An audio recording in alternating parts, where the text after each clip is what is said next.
Hello, everyone, and welcome back to another live stream on the Dibbly-Dobbly podcast.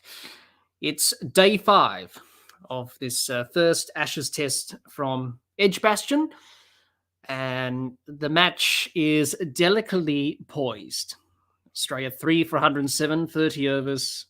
They're chasing 281, and this test match has similarities with the test match from 2005 here at Edgbaston, where Australia were in that run chase and just fell short by 2 runs.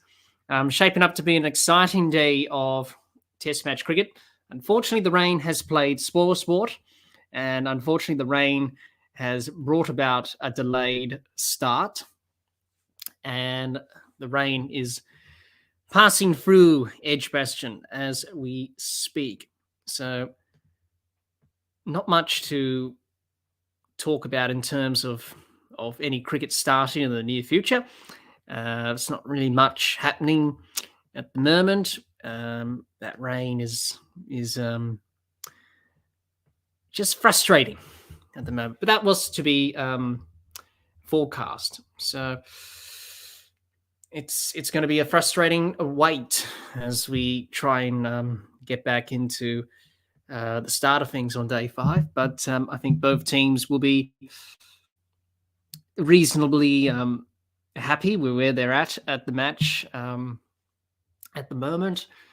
As I mentioned, the game's poised. It's poised. It could go either way on this final day. So we'll have to wait and see what happens. Unfortunately, the rain has caused us to wait around a bit. It could clear up, but the only question is, will it clear up enough to allow any play today in terms of any of the players to get out there and execute their skills? That remains to be seen. The ground staff will be working hard and tirelessly to do that. So we'll have to wait and see what happens there. But the state of the game at the moment, Australia 3 for 107, 30 overs have been bowled. They need 281 to win and to lead 1-0 in the series. They lost 3 wickets, of course. David Warner, Marnus Labuschagne, Steve Smith just fell before stumps yesterday. And Scott Boland's out there with Usman Khawaja doing his job as the night watchman. And he's done a pretty good job, Scott Boland there.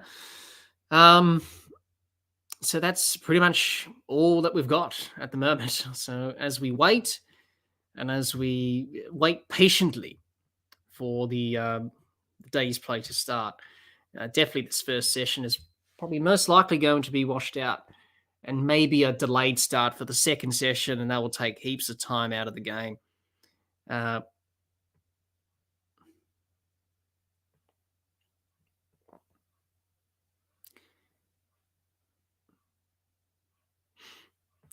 So the rain is falling at Edgbaston at the moment, and pretty much we don't have any cricket at this stage. So it looks like the first session will probably most likely be washed out at Edgbaston today. But thanks for joining us, everyone. And hoping for an exciting day's play once the rain dissipates. But it's been an interesting test match thus far. It's been a interesting test match. We've seen a lot of action, the way England have been playing with Bazball, Australia trying to combat that. It's been thrilling. It's been an exciting test, and it's been quite interesting to see how this series will go. It's already set the tone for the series, which is fantastic. The direct hit, Aran, thanks for joining us. You say 1 p.m. to 6 p.m. local, rains to clear. Well, let's hope so, but it was forecast that rain was going to happen this morning. Doesn't look good at the moment. The weather can be a bit iffy, so we'll have to wait and see there. Yes, to say Iran results-driven series. Could be, but probably the weather may have a say in how this test match will finish. Obviously, time will be lost, and how much time, a first session, that's a lot of time. So you would think the first session will be washed out. The second session will be delayed, probably trying to get ready with the outfield and all that stuff, trying to clear that up if we can. But at the moment, it's just a waiting game to see what happens. Thank you, Iran, for joining us. So that's the situation at the moment here at Edgbaston. Australia, 3 for 107. Usman Khawaja, he's batted well in this test match. A very good century in the first innings. He's 34 not out. Scott Boland's 13 not out. He was the night watchman sent in after Steve Smith lost his wicket just before stumps on day 4, I should say. Stuart Broad's got 2 wickets, wicket for Robinson. And Australia started well. A good partnership of 61 with Warner and Khawaja that needed to kick on and make it maybe a big partnership, maybe over 100 plus. And that really could have broken the back of this run chase, given that Australia have to chase 281. Warner looked good. He's been under pressure. He looked very good in his short innings. Marnus Labuschagne still has his problems. Usman Khawaja batting with ease. And Scott Boland, not a bad job as night watchman, doing his job. And Steve Smith probably will be disappointed with his shot that he played. Gaurav, hello. Hope you're well. Thanks for joining us. The news is not good from Edgbaston. The ground staff are mopping up the water from the covers. The ground looks miserable and cold. So it is a very grim start to day 5. Iran, you say a series without rain in England would be like a leap year once in 4 years. Well, it always rains in England. Very disappointing. But, oh, well, that's just the weather. So I think Australia will be, they'll definitely back themselves to chase down these runs. 281's still a lot of runs. It's not like it's 350 or 300 plus. So, Australia, one good partnership will definitely break the back of this run chase. That's all it takes. They only trail by 174 runs. So one good partnership, get that below 100. Then pressure on England, you would say. But it's poised at the moment. It's delicately poised, this match. So that's the situation there. Well, not much to speak of with any cricket, but it has been an interesting test match, that's for sure.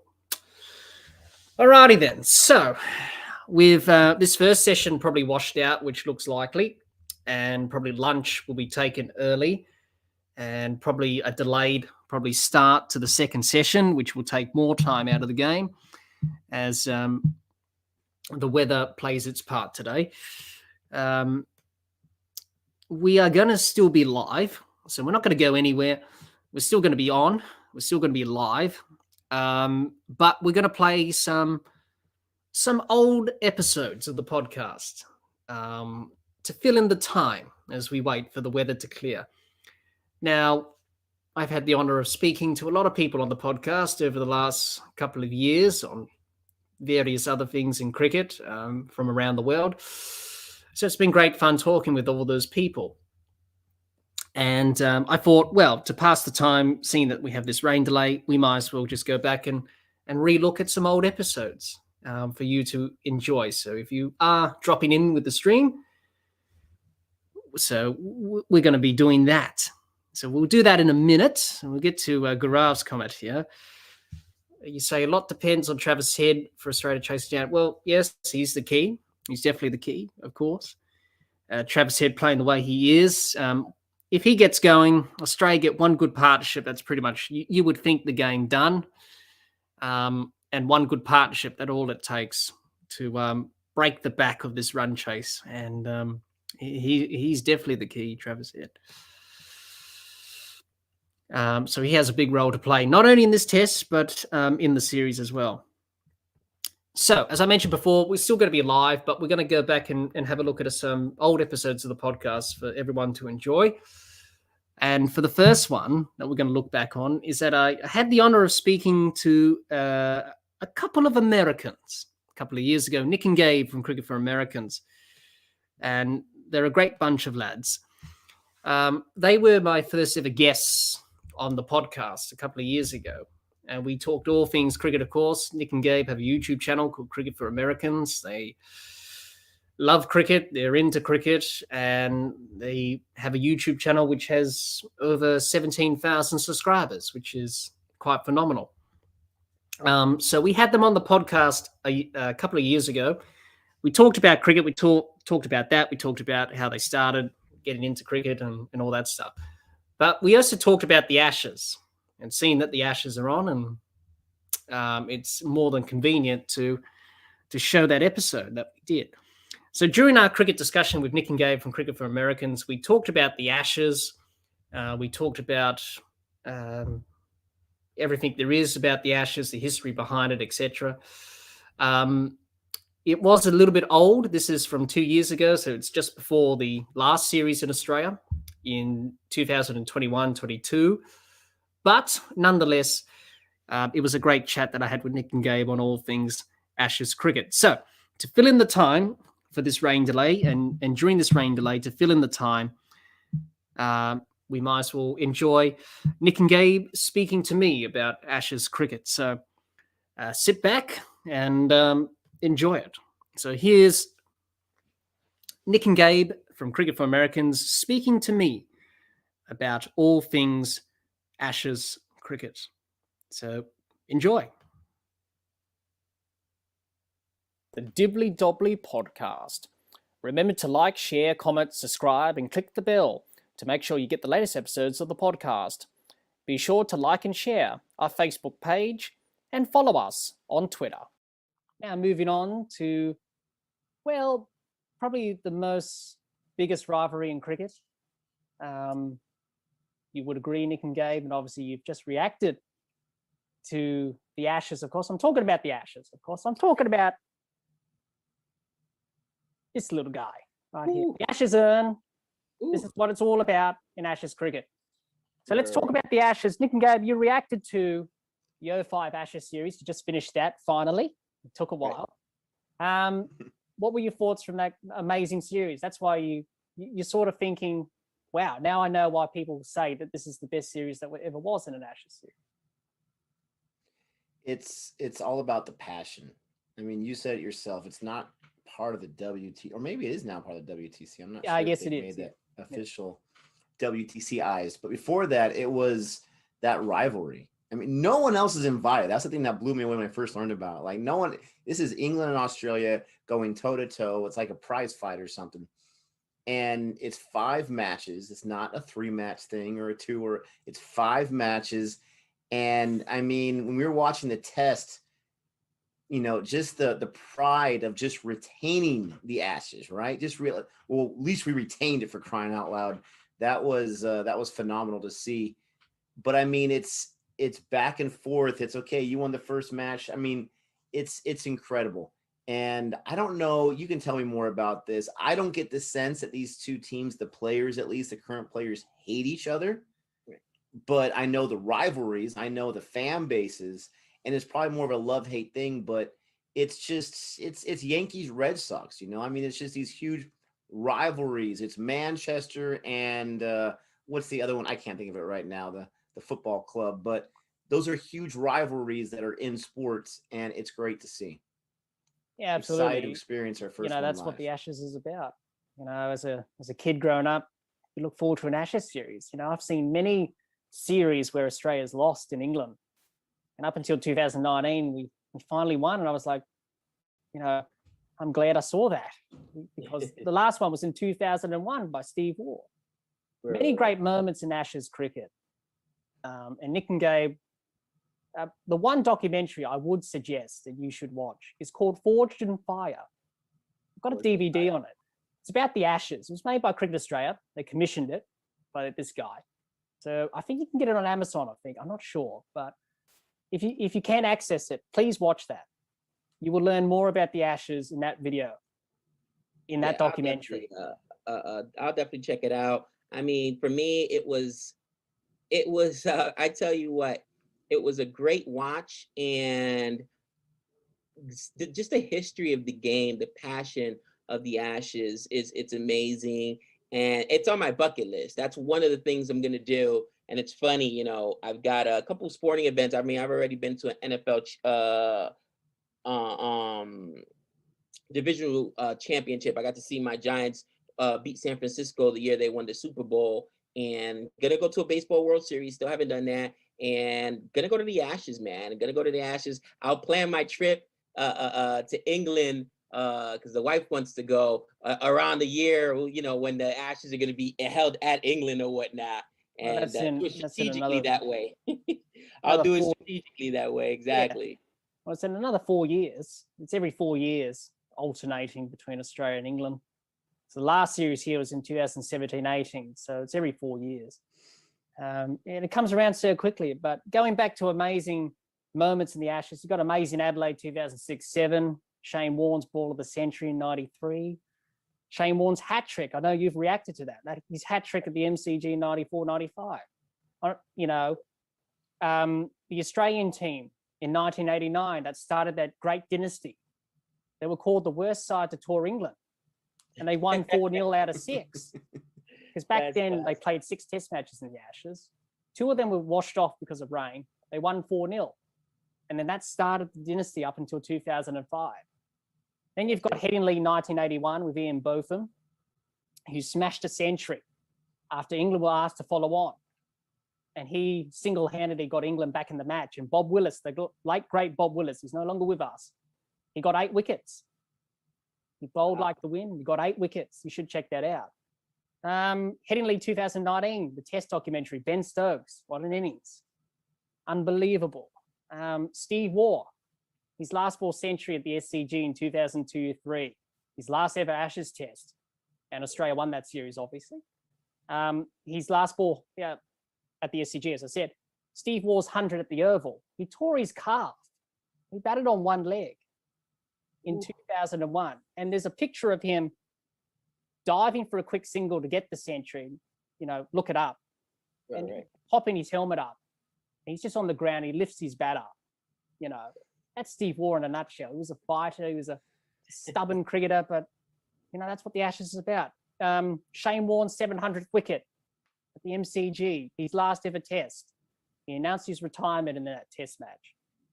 So you know, Australia winning 5-0 in 2006-7 after losing the Ashes in 05. 5-0 in 2013-14 by Australia at home. You know, not winning the Ashes from 2009 to win it. That was a special series, and I have great memories of that series. You know, the Invincibles, 1948, Don Bradman. You talked about him in a cricket convo. Great man. Got a book about him. Great batsman. He led the 1948 Invincibles. Never lost the game in that series. They played all the counties, played the Ashes, never lost the game, and they won. The Ashes never lost the game. Great side. There's only one surviving member left. That's Neil Harvey. He's in his 90s. Everyone else is gone. But great series, great team. That's why they're called the Invincibles. You know, and Peter Siddle's hat trick for Australia at the Gabba in 2010-11 on his birthday. I remember watching that. Gabe, you said watching a hat trick. You know, watching a hat trick's brilliant. You know, in Edgbaston 2005, England winning that game. Adam Gilchrist, his 57 ball century, the second fastest in Test history at the time, in 2006-7. You know, react to that. That will blow your mind. You know, he just went off, Gilly. You know, he revolutionized wicketkeeping in that innings. So I've named it, and obviously James Anderson and Monty Panesar holding out for a draw in Cardiff in 2009. So I've just listed some great moments for you to check out because you can all watch them. Definitely. I'll have to check out that Gilchrist. You said 57 on 24, right? Well, it was 57 ball century he made. Wow, I said 57 ball century. That's impressive, man. He at the time, Viv Richards had the record, fellow West Indian Gabe, and he nearly surpassed the record, but he just went off. He was out of form, Gilly. You know, he got ducks, and you know he was really out of form. He was thinking about retiring, but then his wife said, "No, don't retire." So he came out in Perth, his home ground, well, his second home because he's from New South Wales, but he went over to play for Western Australia in Perth. So basically, his adopted home. He smashed a 57 ball century. He just went bang, and he just went off. It's just unbelievable, teed off. But, you know, 71 Ashes series. Australia's won 33, England have won 32 since 1882. That is a long rivalry there in the Ashes. You know, it's, you know, when I look at the urn and when I talk about the Ashes, you can see that history and tradition, honor that goes with it. You know, for me, it's just cricket, you know, and I think Nick and Gabe, by the time you come around to watching the Ashes in December, excuse me, you're going to feel that rivalry, that baggy green in the background there, Nick, and the English cap. You know, both players want to play the Ashes. That's what it's all about as an Australian and English cricketer. You just want to play in an Ashes series. Then you can retire and say, I've done it. I've achieved everything. But really, it's going to be a tough ask for England. They're up against it. Australia are favourites. But also, Nick and Gabe, there's a women's Ashes as well. Not just the men. There's a women's Ashes as well. Bet you didn't know about that. I did not actually. Nick? No. Well, actually, the women's Ashes, it started back in 1934-5, and England won that first test in Brisbane. It wasn't at the Gabba. There's two grounds in Brisbane. There's the exhibition ground and the Gabba. Right, the Gabba didn't host a test match until 1931. So England won that test by 9 wickets. And since then, the women's Ashes has grown and grown, especially over the last few years. They do it on a points-based system. So they play all three formats, one test, you know, ODIs and T20s. They're worth points. So whoever gets the most points after all that wins the Ashes. Now you're saying, do they play for the urn? No, they don't. That's for the men. They're creating their own tradition and history. They've actually burnt a set of stumps and bales. They put it in this wooden cricket ball, which is in the middle of the trophy. Go look up the trophy. It's a nice trophy to create their own history and tradition that goes with it. But the women's Ashes are happening in January, February. Check it out. Australia, dominant women's side. England, their women's team are going to be up against it. That's for sure. But, you know, it's a great rivalry, the Ashes, both men and female. I look forward to it every 4 years. Nick and Gabe, obviously, coming into cricket, it's going to be, you know, a great series to watch. You know, it's definitely exciting, man. It's kind of like the World Cup in soccer. You know what I mean? It comes around every 4 years, and it just it's an amazing thing. Who do you think is going to win the Ashes? Let us know in the comments down below. Be sure to subscribe to Cricket for Americans, Boring Reviews, and The Final Reaction. Be sure to subscribe and click the bell to get the latest episodes of the podcast, and like and share our Facebook.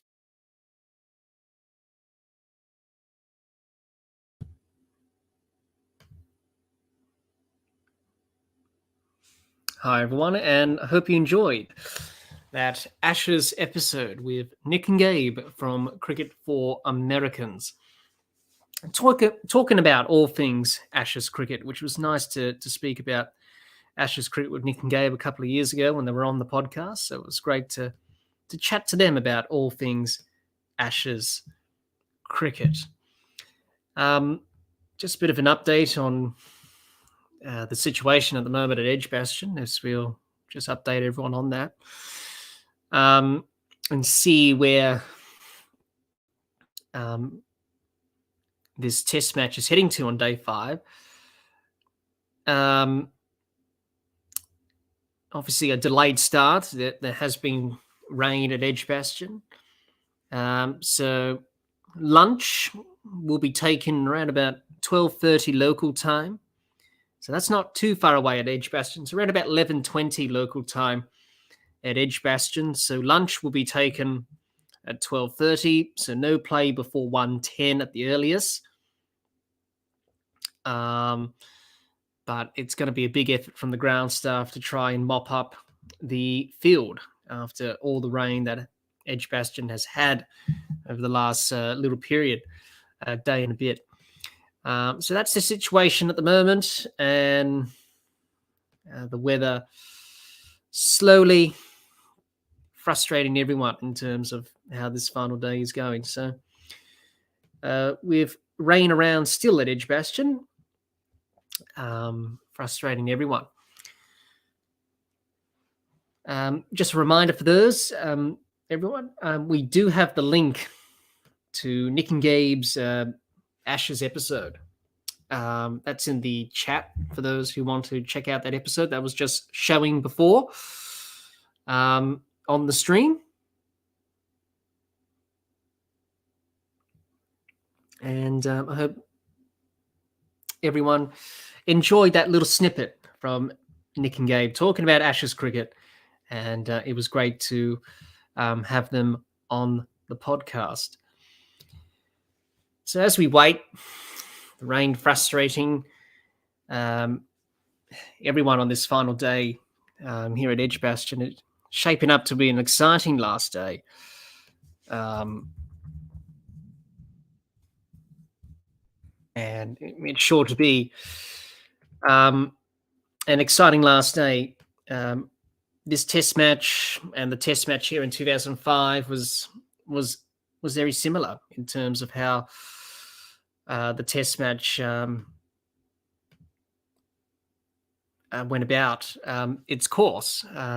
In 2005, Australia chasing a similar target to what they are chasing here, and they only fell 2 runs short. England won the match and went on to win the Ashes. So this test match is definitely shaping up to be one of those test matches if we do get on. But unfortunately, the weather has played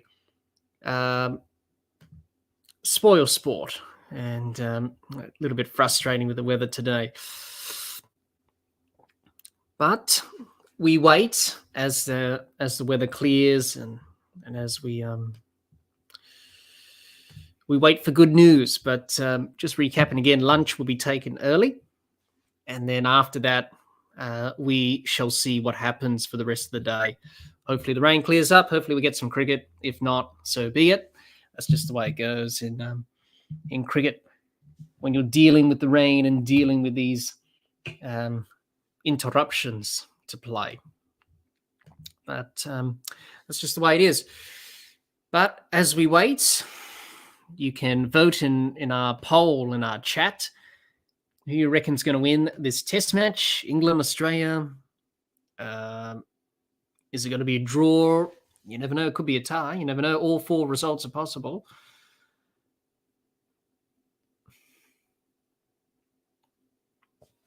So we shall see what happens.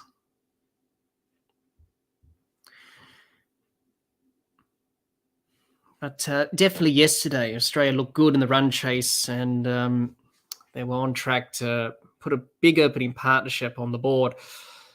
David Warner looked good. He's been under pressure and struggling for runs.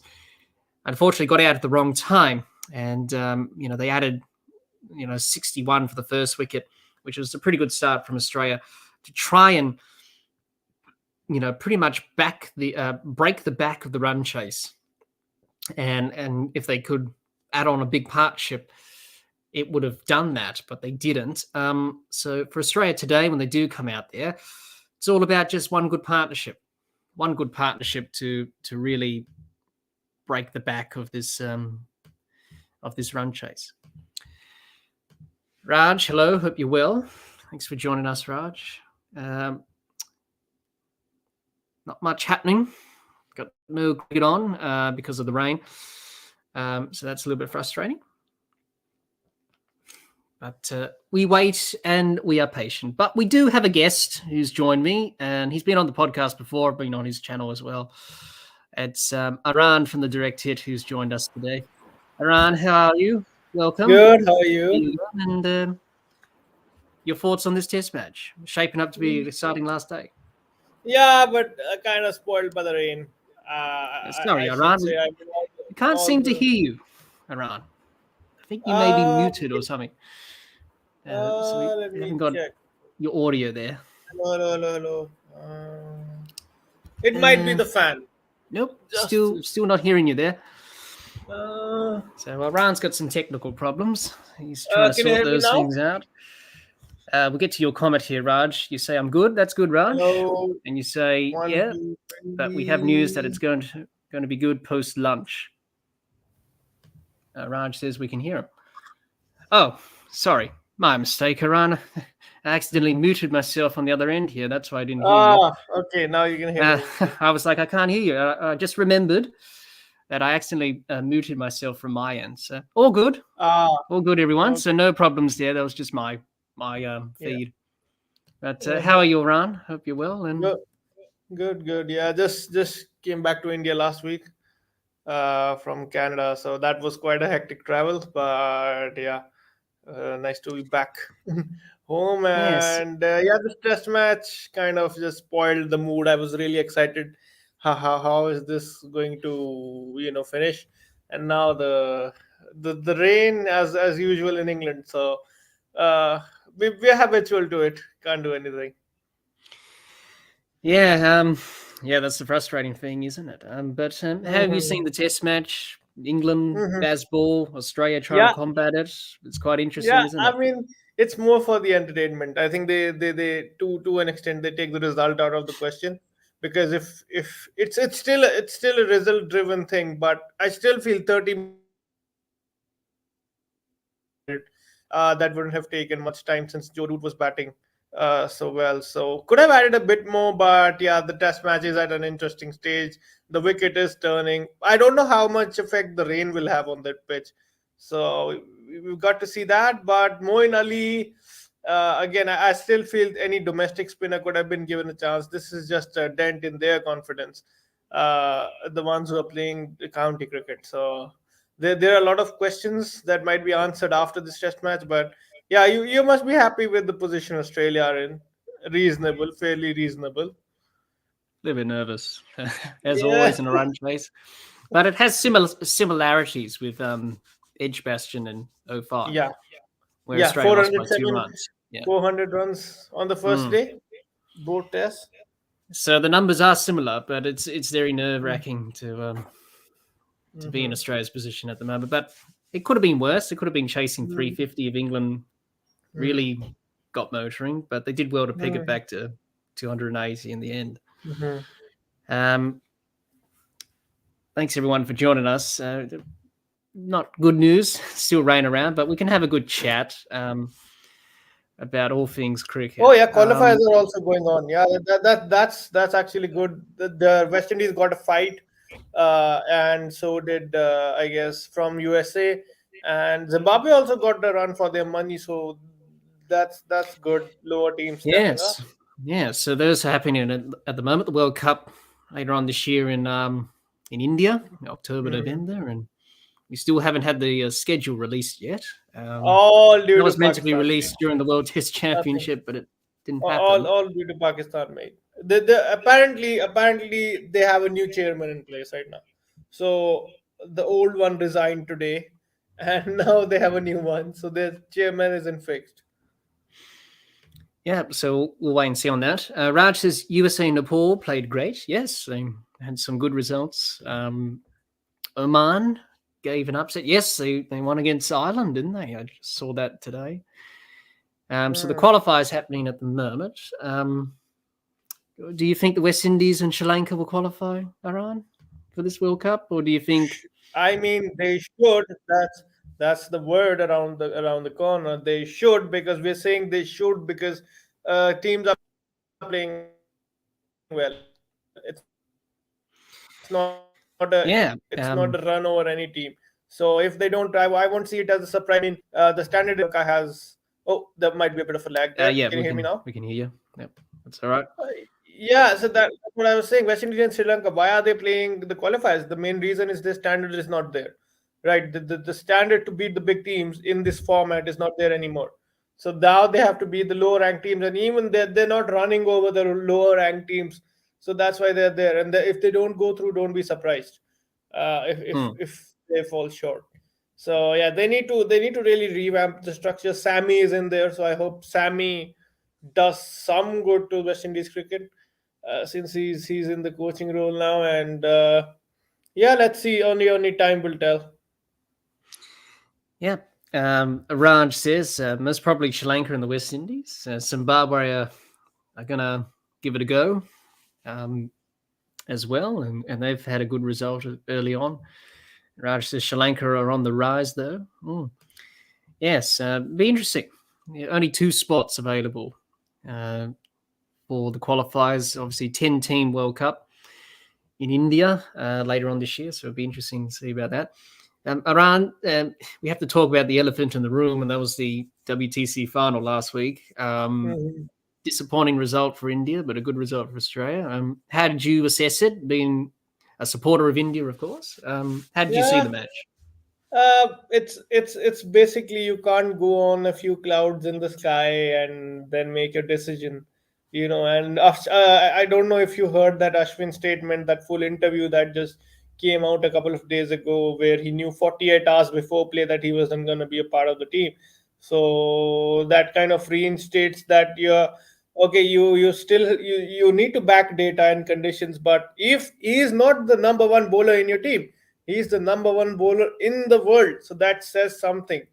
And if they're only playing on the fact that the conditions are there, look at Southampton 2021. Go 2 years back. Who was your most successful bowler on a seamer friendly track? So yeah, I mean, they made the blunder and they paid for it, because Australia had 5 left-handers, and if you have a data analyst sitting with you, how can you not know that Travis Head is weak against the short ball? And I mean, for you Australians, that might be a new weakness. I mean, for you as well, following Aussie cricket and Head, did you know he's that weak against the short ball? I didn't think so. He does have a trouble with the short ball. It's nothing new. Everyone's known that. But many teams bowl short and wide to him, and they get punished with runs, and they don't go short to him early. Yeah. And India left a little bit too late. Yeah. He was already on 100 before they went to the short ball, and he was caught down the leg side. So, but they went to that in the second innings, and he got out to Jadeja, so it didn't really matter in the end. Just hit it straight back to him. So, but he played well. Smith played well. Pretty much the game was done over in day one. They got through that tough period, and India did well with the bat at times, but couldn't sustain it. And obviously day 5 was a complete nightmare. They lost 7 wickets for 55 runs. It was a nightmare, but Kohli at the crease gave a glimmer of hope. Nothing much, but yeah, he did. Credit to Ajinkya Rahane, though. I mean, coming back from where he batted well, and I think he had a broken finger as well during that innings. So, where do you see Indian cricket going forward, Iran? Do you think they need to, start getting the youngsters in now and start planning that should for the happen? future? I mean, not like get 10 youngsters in and then throw them in gradually. Take a gradual process, especially in the T20s. Get the young team blowing, even in the one days. When are you going to have that conversation with Virat Kohli or a Pujara or a Rahane? When's that conversation going to happen? I don't know, but it should happen as soon as possible, because we start our cycle against the West Indies in West Indies. So that's a new cycle. How much is Rohit Sharma going to stay? We don't know. And there's a month's break. We are not playing again until July 11th. So we still have another 21 days, 20 odd days, right, before our first game. So sit and think, because November is the last month their contract ends, this management. If we win the World Cup, they stay. If we don't win the World Cup, they don't. So yeah, a lot of questions to be answered. Let's see how things progress. Yes, Raj says here, Pujara is going to sit out with Jaiswal, getting a go in the West Indies. That's the word in the air. Is that true, Iran? Is that what you're hearing? Probably for the T20 format, I haven't heard anything about the test team yet.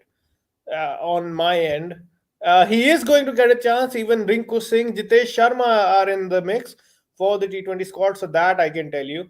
That is the news flowing around. So yeah, these are the few names that might get picked for that tour. Yep. So we shall wait and see on that. But around this Ashes series, of course. How do you see it going for the next 4 tests? Do you think it's going to be the same as it is in this first test? The same drama, the same tension? Yeah. I still feel 3-2 Australia, given the style England are playing. But Jack Leach is a big miss. I see that was a big blow to England because he was the man in form. So how are they going to trust Moeen Ali, because he's giving nothing with the bat as well to England? And Johnny Bairstow, well, he's one of the key players for me because he's playing for Punjab as well. So I've got my eyes on Livingston, I got my eyes on Curran, and I've got my eyes on a few English players, how they are doing. Both of them are doing well in the Blast, so yeah, that's a good thing. But coming back to the Ashes, 3-1 to England. Raj, I don't see that happening, in my opinion. Yeah, well, I guess many people have different opinions on who's going to win, who's going to lose. Obviously, I'm going to say Australia, of course, because I support Australia. But it is going to be an interesting series. That's for sure. Hello, John. Hope you're well. Thanks for joining us. So we've got some bad news. There's no cricket on still. The rain at Edgbaston is spoiling that at the moment. You say, Raj, England are going to turn it around. Well, they missed a few opportunities in this test match thus far. Johnny Bairstow dropping a few catches behind the stumps, missing some stumpings, Broad bowling no balls. That wasn't a good thing from England's point of view in this test. But it'd be interesting to see how they go about it today. If Australia have one good partnership, Iran, as we know, they can break the back of this run chase and get the that's all it takes. How many do they need? 174 they need. So it takes a good partnership or two to get those runs. But Kawash is looking pretty good at the moment. He's the important cog for Australia today. He needs to stay there until the end. Pretty much like he did in the first innings, which he batted really well. And was able to get a good score for himself, get that century in England for the first time, and to I think that get Australia. This pull shot of his is pull shot of a good length ball, not a short ball, but a fairly good length ball has surprised me. How well is he playing that? Yes, because it's not necessarily a ball you can pull. It's not short, but it's a bit. It's not that short. His ball. It's not too short, but his ability to pull those balls that aren't even short on a length has been exceptional. So I guess the conditions has helped as well. This pitch is not a typical England wicket. It's more like it's an Indian pitch. That's how I would. Yeah, very slow. Not much in the surface. So it was quite well. That's what Ben Stokes said before the series. He wanted fast, quick surfaces, and he certainly got that. But I don't think he would have wanted this pitch, which is slow and not offering much bounce and carry. He wanted a pitch that was more life in it. But anyway, that's just the way it is. So the news at Edgbaston is still raining. We're going to take lunch early. That's what I'm seeing. So the first session is probably going to be washed out. Second session have a delayed start as well, as the ground staff trying to mop up the water and getting the covers off and that, and both teams have to warm up, etc. Because they haven't been able to. When is the second test starting? The second test starts on the 28th, so that will be at Lord's next week, that's Wednesday. quite far away. And Australia have a good record at Lords as well, so they love playing at Lords. The last win for Australia was in 2015. That's where Smith got the double century. And the last test there in the last Ashes was a draw. Australia held on for a draw. So it'll be interesting to see how that test goes around. But even the Lord's pitch, even that flattens out as well. So it'd be interesting to see. But, if England, no wonder Ben Stokes said, I need 8 fast bowlers fit for this series. Because otherwise, Anderson and Broad are going to be rotated. Mark Wood, he's quite injury prone. The bowlers are going to be bowled into the dirt, essentially, if you're bowling on these surfaces. And they did look a little bit innocuous. It's not cricket season in Australia, is it? It's footy season. No, it's winter in Australia, footy right? season, yeah. So it's winter, it's footy season, it's not cricket season. So that's usually in the summer, which is towards the end of the year. So, but this is the thing when you watch the Ashes in England. It's always cold and miserable, but the cricket does cheer you up. So hopefully Australia can get the job done, and maybe the rain will probably help them out if it does turn out to be a draw, which is a possibility. And I think both teams will take that going into the next test. No one's won or lost. First test of a series is important, but what did you think of Ben Stokes' his declaration? How many points are they on giving day out one? for the draw? Sorry? Pretty much baseball like. They want a result, so they went for it.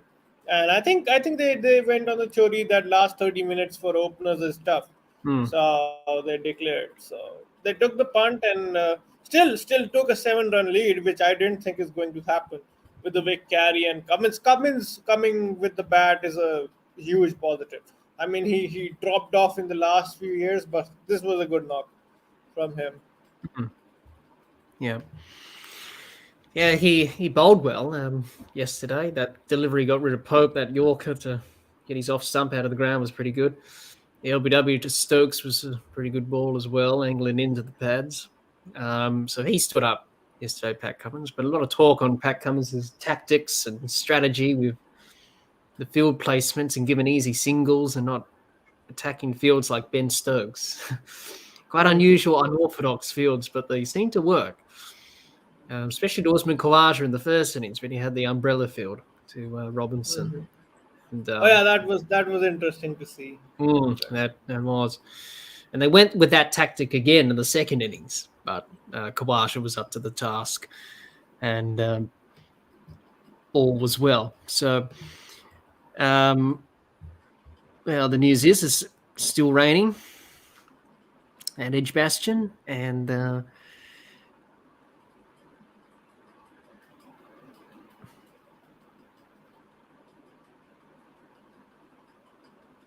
so some time has been taken out of this game thus far, which it will be interesting to see if Australia do go for it. If we do lose time, it'll be interesting to see if they do go for the runs, but they'll give it a crack. But they should give it a go.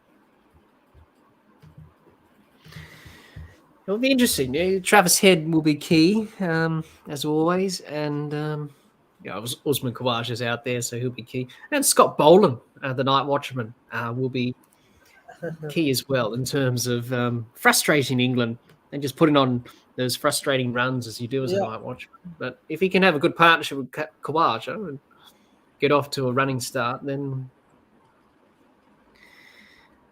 they'll do it. So Raj says, do you reckon they get about 40 overs from here on? Well, that's what I'm seeing. That's looking likely at this stage. 174 and 40 overs, sort of like a gettable, very gettable though. But,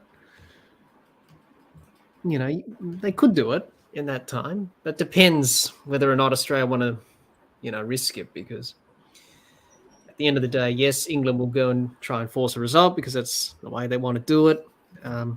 Be interesting to see if this match does in a draw. It'll be interesting to see what Ben Stokes is feeling.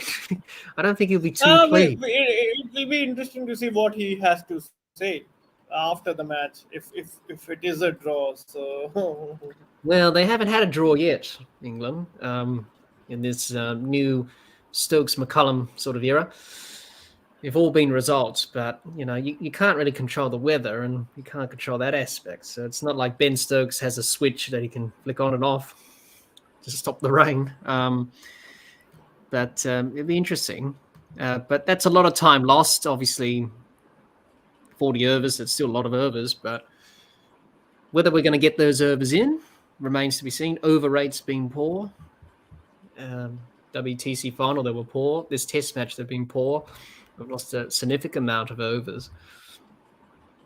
So, yeah, it'll be interesting, Raj. We'll see what happens. But it's the first game of the series, and if you get out of this test match with a draw, I think both teams will take that. I don't think England will be happy about it, but Australia will be happy about it, knowing that this test match, they've been behind and just about every day, really. A little bit shell-shocked, I think, with baseball. Australia, certainly on day one, just a little bit surprised by England's tactics. And John says, if it's a draw, because of weather, Stokes will just shrug it off. Well, he probably will, but deep down inside, I don't think he'll be too pleased with that if it is a draw. But the weather's the weather, so you can't really control that, as I mentioned. Can't really do much about it. I need to rush off in 5 minutes. So any questions? That's all right, Haran. That's all right. Thanks for joining us. It was great to have you on, to have a bit of a chat. Pleasure as always. India were in a similar position in the first test, and it rained the whole day on day 5. We had to settle for a draw. Yeah. Is that the series in England? I think he's referring to that, Raj. Yeah, they just happen. So there's already been time taken out of the game already. The first session's washed out, so that's 30 overs gone. So another 2 sessions remain. Approximately 60 overs. 60 overs left, but you could lose another 30, maybe, if the rain does come in and goes away and all that stuff. So it's a waiting game, so we have to see what happens there. But let us know in the comments, everyone. How do you think this day is going to go? How do you think both teams will approach it? I think we've pretty much discussed how they will go about it. Hopefully, by the time I get back home, it's some sort of play. So we get some play. Well, hopefully. But it's been an interesting series thus far. I think it's going to be an entertaining series, for the next 4 tests, if this is anything to go by. It's just the start, I guess. Yeah, it's just the start of things. It's just the start. It'll be interesting, about Moeen Ali in terms of today. That injury to his finger, of course, it's quite nasty blister on his spinning finger. He bowled okay yesterday with it. But, if England are going to do something in this match, they'll need him to stand up. We shall see what happens if this rain dissipates. Yeah, and thank you, guys. Thank you, Raj. And John, I have to dash off. Thank you, Jack, for having me. Thank you, Aran. Thanks for joining us. We hope to get you back sometime in the series. Yeah, I hope Australia win. Yeah, but thanks always, Aran. Take care, and we'll see you next time.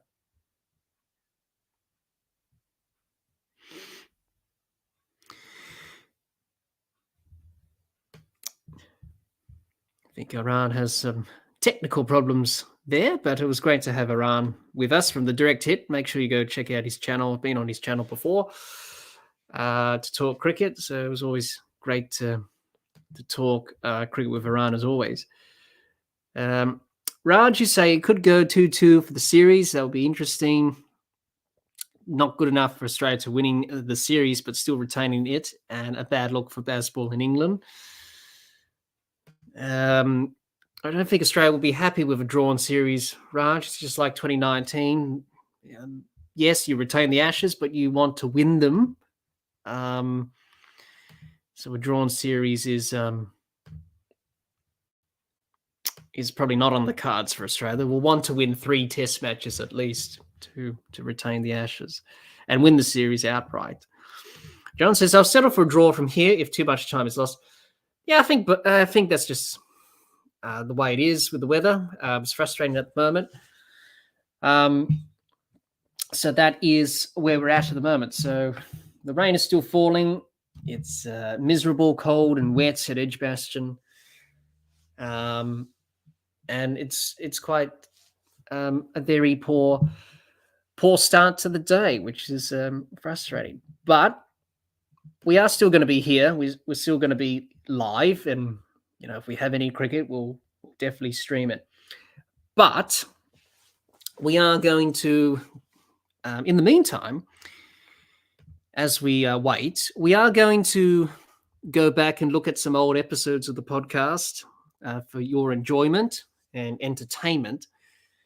So we are going to go back to the episode that we did with Daryl Harper, former ICC Elite International umpire. And I spoke to him a couple of years ago, and we spoke about his career and all things cricket umpiring relating. But also we spoke about the Ashes as well. And Daryl had the opportunity to umpire a few Ashes test matches in 1998, 1999. And during our discussion, we talked about that, and he reminisced about some of his memories from those couple of test matches that he umpired in. So as we pass the time and wait for the rain to dissipate, we're going to go back and revisit that episode. And it's going to be me and Daryl Harper talking about his Ashes memories. And what was it like umpiring Ashes cricket, which for an umpire is very rare these days because neutral umpires and that, but that's all changed now with the new system over the last couple of years. We'll get to Raj's comment before we get to Daryl Harper in that episode. Raj, you say, yeah, but it is so much difficult to win it. Both Australia and India had to settle for 2-2. This Australian side is the one to win it. But I still think home advantage is a big deal. Yeah, pretty much. Winning at home is quite easy. Winning away from home is quite difficult. So I definitely agree with that, Raj. So as we pass the time, we're going to go back, and it's going to be me and Daryl Harper talking about his Ashes memories from when he was umpiring Ashes cricket. And he umpired the 1998-99 series in Australia. And he umpired the famous match in Melbourne, where Dean Headley took 6 wickets and Australia lost in that run chase. They were chasing a small target, and they weren't able to get the job done. So to pass the time, here's me and Daryl Harper talking about his Ashes memories. Enjoy.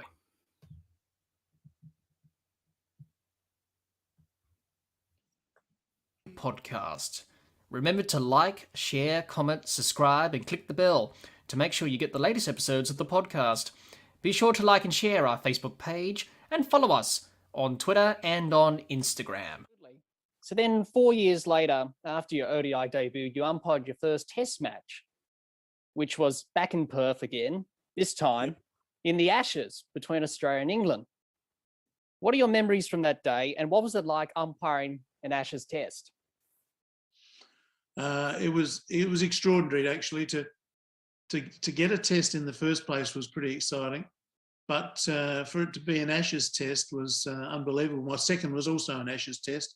That was the 4th test in Melbourne, but the first one, it was probably the second test in the series. I think they would have played in Brisbane, came to Perth, and I'd been given very good preparation. In the month of November of that year, I'd actually been to Perth twice. I'd been across to umpire Western Australia playing England in the tour game, the 4-day game, came home to Adelaide, went back a week later and umpired a Shield game between Western Australia and Victoria, came home and went back for the last week of November for the test. So I was quite familiar with the surroundings and knew the ins and outs of the place. I knew about the bounce of the pitch. I knew what to expect, basically.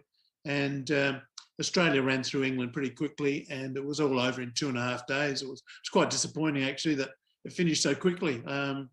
But number one test, and Australia had cleaned out England, and I'm not sure what the score was in the series. I never worried too much about those scores, but I just knew that one test up, and I look forward to doing the Boxing Day test. Yes, you mentioned Boxing Day. That was an epic game. England won by 12 runs. Dean Headley took 6 wickets in the second innings, and England bowled Australia out for 162, chasing 175. One of the rarest wins that England had in that time against Australia.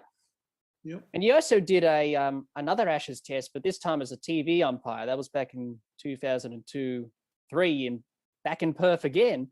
You were third umpire for that test match of that series, which Australia won, obviously. Against New Zealand? No, against Australia. England. That was an Ashes one, was it? That was an Ashes one.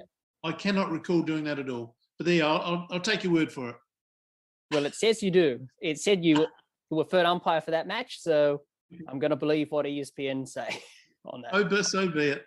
I did umpire 832 games of cricket, so memory's not that clear on them all. Yeah. I do recall being a third umpire in Perth in a Australia-New Zealand game. So I think I might have done 10 tests as third umpire, but I must admit I don't value those as highly as the 95 I did on the ground. They're the real tests. Absolutely. Look, to be honest, I enjoyed umpiring with all those names you mentioned. Steve Bucknell was wonderful. I had him in my second test match, my incredible test match at Melbourne, where Australia went down in a very strange day. On the 4th day of the match, I believe we actually played the longest session in Test cricket ever. It went for over 4 hours, and it resulted in Australia finally losing the wickets. Basically, we'd lost the first day with rain. We were making up time every day, so it was an extended day with an early start. We took tea early when England was dismissed in the second innings. Took tea early, so we commenced the Australian second innings soon after, and after 3.5 hours, Steve Waugh opted to bat on for half an hour to try and get a result. He was one of the two captains. That was his prerogative. If he thought, if he requested it, we were obliged to allow it to happen. Alex Stewart, the England captain, was pretty disappointed because he'd had his men in the field for 3.5 hours, and it was a lot to ask the bowlers to keep coming back. And 20 minutes later, I think he was quite happy because the last 3 Australian wickets fell in quick succession, and England won the test. Very exciting time. Absolutely. It was a very exciting test match. Wonderful. One of the best in Ashes cricket, certainly up there. Hi, everyone. Hope you enjoyed hearing Daryl.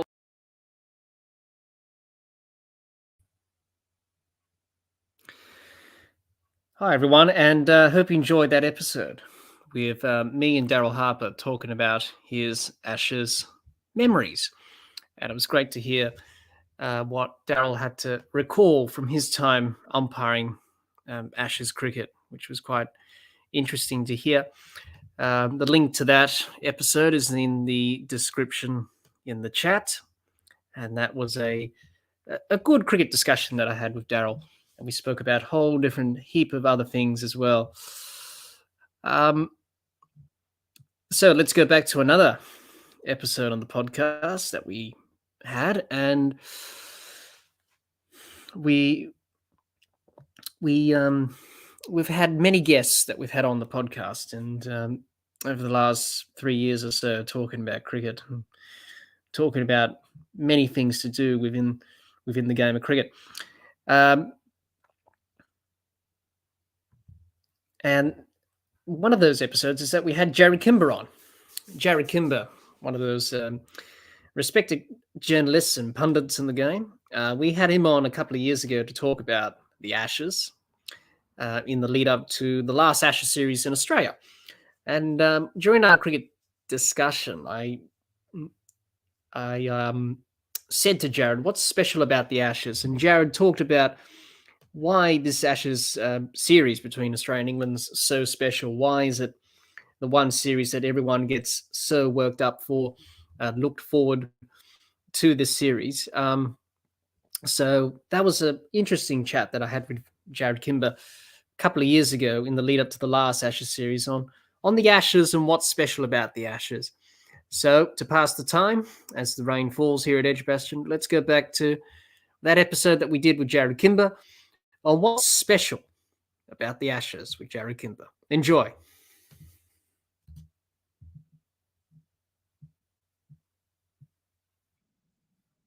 Podcast.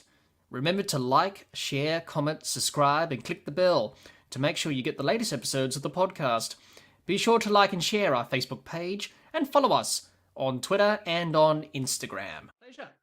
Jared, let's get straight into it.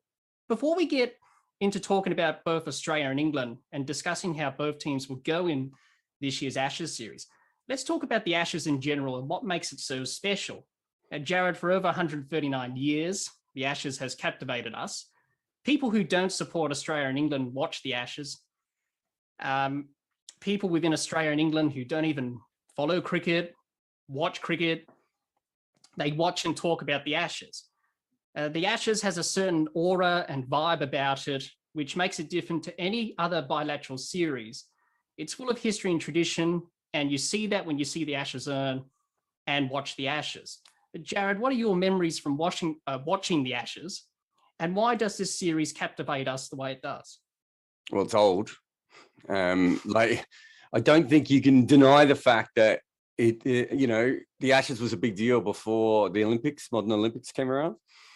That's not something that's that normal. Sports don't go back that far. Australia as a society, probably up until maybe even the 90s, you could claim, 1990s, saw themselves still as, sticking a finger up to the big brother, the original country. So I think that is a big part of it. I think the fact that for whatever reason, when cricket grew, both the teams kind of grew at a similar pace, even though England had a huge head start. Australia probably had the better facilities. And perhaps Australian cricket grew in a better way because it didn't grow through the class system the way the English one did. So even though there were fewer people playing, there was maybe people from a wider background, which meant that, outside of, I know Australia won the first couple of series, although that was before it was technically the Ashes, but, England dominates for a little while, but then almost from that point onwards, it's, there are periods where either team is in charge, but realistically, it's not like we ever got to the point where, it's like the dream team versus, Nigerian basketball team or anything like that. So that helps. Do you know what I mean? The fact that both of those teams sort of grew together, I think really helps. It's Bradman was a very important person probably in Australian culture. He was there through the, at the end of the Depression, showing everyone that we had the greatest athlete in the world, probably in that era, if not one of the greatest of all times. And then you see the sort of the explosion of Australian culture through the 70s, 80s and 90s, as I talked about before. Up until then, Australia, it's kind of like England with a little bit more swearing. Like if you listen to all broadcasts of like Australians, they speak with English accents. And then you have the opposite. You really have, I've always said you can compare the rock revolution in Australia and the cricket revolution are very similar. They happen in late 60s, early 70s. Suddenly there's a lot of chest hair, a lot of mustaches, a lot of hair, really everywhere. And I think because of that, it's kept them relevant in Australia. And then in England, there was no other country that was there all the time, right? And you only have to look at the fact that Neighbours and Home and Away and Kylie Minogue and these sorts of people are still incredibly famous. That England has a different relationship with Australia than it does with New Zealand or South Africa or Sri Lanka or, many of the other Commonwealth countries. For whatever reason, that's always been there. And I think, again, that, a lot of England's best cricket moments were the Ashes. And realistically, outside of maybe the West Indies coming through in the 50s and 60s, cricket was Australia, England when you're looking at it, all county cricket. And those are the two things that cricket fans in England held the dearest. It's really not until the 80s that it becomes a global game. And so for England, that, you know, they were held to this thing because this was their pinnacle of cricket, was the Ashes. And then their daily cricket lives was county cricket. And so it's bigger than it probably needs to be now, considering, you know, we're about to go into, you know, we just had Cricket Australia with a big inflatable urn and weeks of build up and years of talking about it as usual. And yet it's a hilarious situation where it's following up the India-New Zealand series where they only played 2 tests and they're the 2 best teams in the world. It tells you a little bit about the sort of ridiculous nature of the Ashes, but also the strength of it and the branding of it, which is, it's worth a lot of money, man. Of course it is. Big dollars. Obviously, Australia and England, correct me if I'm wrong, money-wise, are well up there with India in terms of revenue. In the they're not well up there with India. Well, obviously, no one's up there with India, but they're sort of there, are they? Well, they're not. Well, I mean, to be fair, Cricket Australia and ECB both during COVID almost went broke. So I think most of the other boards probably did go broke, though, would be the difference. So there's probably only 3 functional cricket boards that are solvent, is probably the best way of putting it. I don't know how much money the BCCI currently have. My guess is it's around $8 to $10 billion.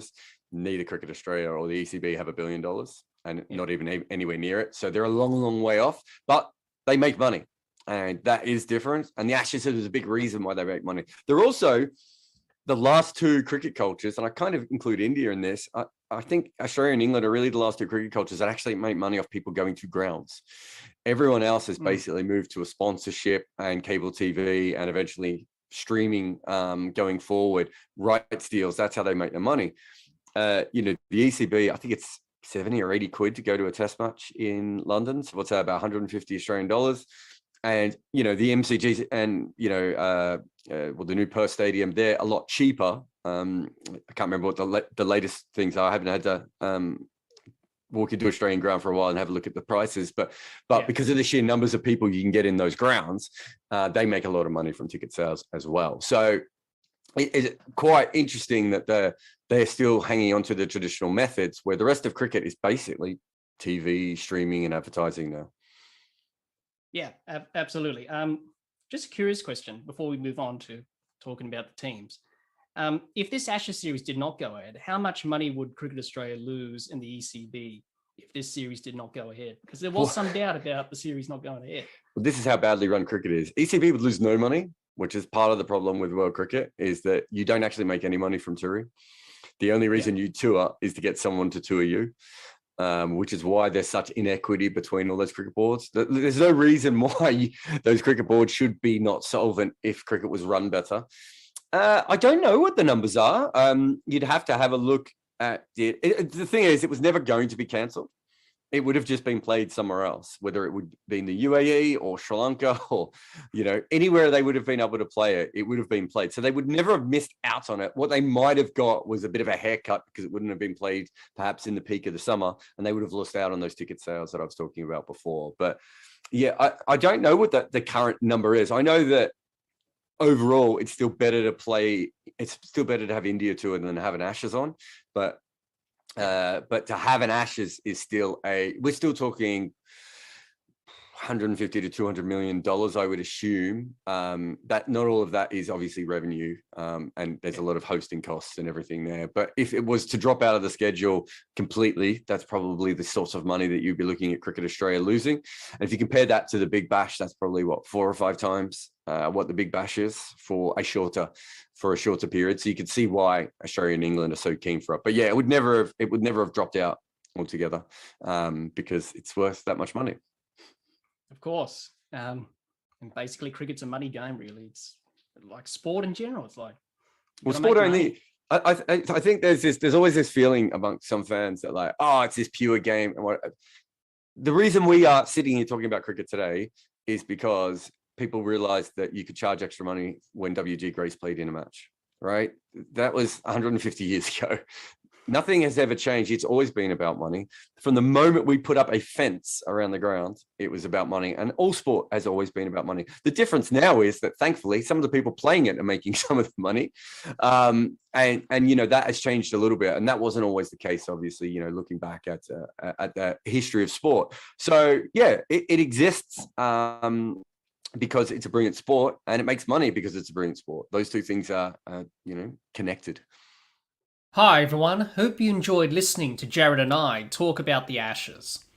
The Dibbly-Dobbly podcast has you covered for the 2023 Ashes series. Make sure you subscribe to our YouTube channel so you don't miss out.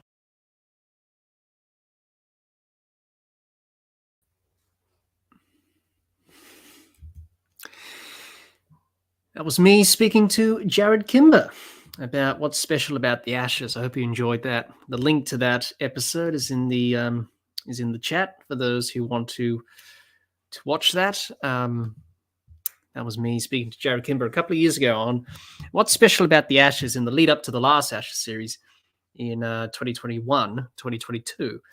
It was great to speak to Jared about all things cricket, but also all things Ashes cricket in that discussion that we had a couple of years ago.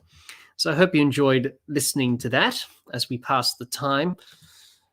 John, your comment here, you say all of a sudden media / commentators have started talking about England maturing in their approach to this match. If the series goes wrong, Fleet Street will rip into them.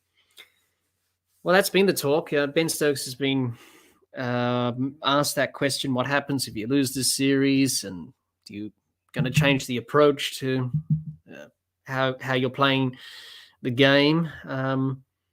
Ben Stokes said we're going to still play the same way, so they're not going to change anything. So be interesting to see what happens if they do lose this series. Be interesting to see how the media would react to that. But anyway, it will be interesting to see if England can do well in this series. So that last episode that we just showed, that was me and Jared Kimber talking about the Ashes, what's special about the Ashes, of course. And to pass the time again, we have another past episode of the podcast to go back on. A couple of years ago, I had the honor of speaking to Nick and Gabe from Cricket for Americans. And if you don't know who Nick and Gabe are, there are a couple of Americans who have gotten into cricket, started watching cricket, got a YouTube channel called Cricket for Americans, got over 17,000 subscribers and counting. I've been on their channel many times for live streams, etc. Also had them on the podcast a couple of years ago to speak about their cricket journey and speak about cricket in general. And during our cricket discussion, we spoke about the Ashes. And this is back a couple of years ago again. So this is during the 2021-22 Ashes series and the lead up to that. But we spoke about all things Ashes cricket, and it was great to speak to Nick and Gabe about all things Ashes cricket. So to pass the time again, here's me speaking with Nick and Gabe from Cricket for Americans on all things on Ashes cricket. Enjoy. And we'll get that up in just a moment for people to enjoy. And so here we go. So here's our episode, cricket discussion with Nick and Gabe from Cricket for Americans, speaking about all things Ashes cricket. Enjoy. It was a very enjoyable chat with Nick and Gabe. Enjoy. Dibbly-Dobbly podcast. Remember to like, share, comment, subscribe, and click the bell to make sure you get the latest episodes of the podcast. Be sure to like and share our Facebook page and follow us on Twitter. Now moving on to, well, probably the biggest rivalry in cricket. You would agree, Nick and Gabe, and obviously you've just reacted to the Ashes, of course. I'm talking about the Ashes, of course. I'm talking about this little guy right here. The Ashes urn. This is what it's all about in Ashes cricket. So let's talk about the Ashes. Nick and Gabe, you reacted to the 05 Ashes series. You just finished that finally. It took a while. What were your thoughts from that amazing series? That's why you're sort of thinking, wow, now I know why people say that this is the best series that ever was in an Ashes series. It's all about the passion. I mean, you said it yourself. It's not part of the WT, or maybe it is now part of the WTC. I'm not sure yes, if they it is. made that official WTC eyes. But before that, it was that rivalry. I mean, no one else is invited. That's the thing that blew me away when I first learned about it. Like, no one. This is England and Australia going toe to toe. It's like a prize fight or something. And it's 5 matches. It's not a 3-match thing or a 2, or it's 5 matches. And I mean, when we were watching the test, you know, just the pride of just retaining the Ashes, right? Just real. Well, at least we retained it, for crying out loud. That was phenomenal to see. But I mean, it's back and forth. It's okay. You won the first match. I mean, it's incredible. And I don't know, you can tell me more about this. I don't get the sense that these two teams, the players, at least the current players, hate each other. But I know the rivalries, I know the fan bases, and it's probably more of a love-hate thing, but it's just, it's Yankees, Red Sox, you know? I mean, it's just these huge rivalries. It's Manchester and what's the other one? I can't think of it right now, the football club, but those are huge rivalries that are in sports, and it's great to see.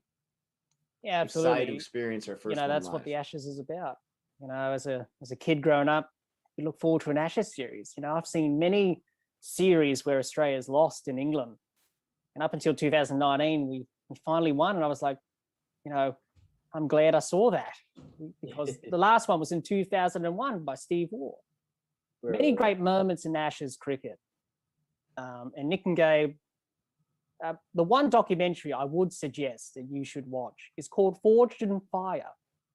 I've got a DVD on it. It's about the Ashes. It was made by Cricket Australia. They commissioned it by this guy. So I think you can get it on Amazon, I think. I'm not sure. But if you can access it, please watch that. You will learn more about the Ashes in that video, in that documentary. I'll definitely check it out. I mean, for me, it was I tell you what, it was a great watch, and just the history of the game, the passion of the Ashes it's amazing, and it's on my bucket list. That's one of the things I'm gonna do. And it's funny, you know, I've got a couple sporting events. I mean, I've already been to an NFL divisional championship. I got to see my Giants beat San Francisco the year they won the Super Bowl, and gonna go to a baseball World Series. Still haven't done that, and gonna go to the Ashes, man. I'm gonna go to the Ashes. I'll plan my trip to England because the wife wants to go around the year, you know, when the Ashes are gonna be held at England or whatnot. And do it strategically that way. I'll do it strategically that way. Exactly. Yeah. Well, it's in another 4 years. It's every 4 years, alternating between Australia and England. So the last series here was in 2017-18, so it's every 4 years. And it comes around so quickly. But going back to amazing moments in the Ashes, you've got amazing Adelaide 2006-7, Shane Warne's ball of the century in 93, Shane Warne's hat trick. I know you've reacted to that.